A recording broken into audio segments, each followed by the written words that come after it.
Next one is the Union of Informed Citizens. Thank you, Mr. Moderator. My name is Daniel Ioannisyane. First of all, I would like to speak about independence and efficiency of judicial system in Armenia. Unfortunately, we observe politically motivated investigations where actually a criminal offense is committed by a person, but there are clear signs of some parts of investigation and punishment are politically motivated. We also observe a very serious problem with the efficiency of the judicial system in our country. Both criminal investigations and administrative or civil court hearings are sometimes taking too long. Sometimes courts are judging not based on rights and justice, but based on procedures. As a result of those problems, the efficiency and trust towards the system are very low. That's leading to a number of problems, starting from mistrust towards state up to attempts by people to find justice by other means. That could be through criminal subculture, organized crime groups, or even vendetta.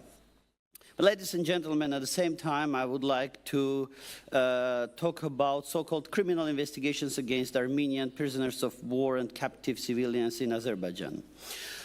We all know that the independence of the judiciary in Azerbaijan is extremely low, and that applies not only to Armenian POWs and captives, but also to millions of Azerbaijanis.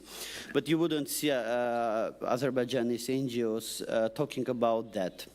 They are not instructed to do so, and they will face the whole beauty of political prosecution in their country if they will criticize their country. But back to Armenians who are being prosecuted for things they've never done. Some are charged with war crimes. Well, they're simply civilians lost in the contact line and caught by Azerbaijani troops. People like Gevorg Sujan, Vigen Euljan, Rashid Beglaryan, David Davtyan, Ruben Vartanyan, David Babayan, and many others have never attended any combat, never attended or led any military group. So how could they commit war crimes? They're not POWs, they're not criminals, they're simply people caught by Azerbaijan and used as a tool of leverage on Armenia.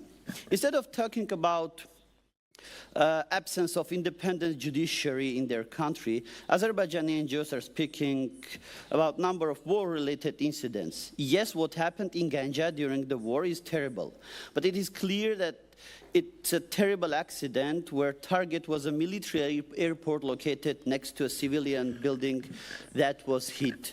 And again, that's a very terrible case.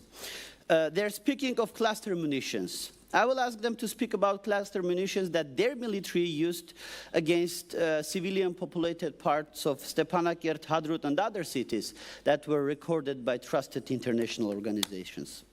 Thanks a lot.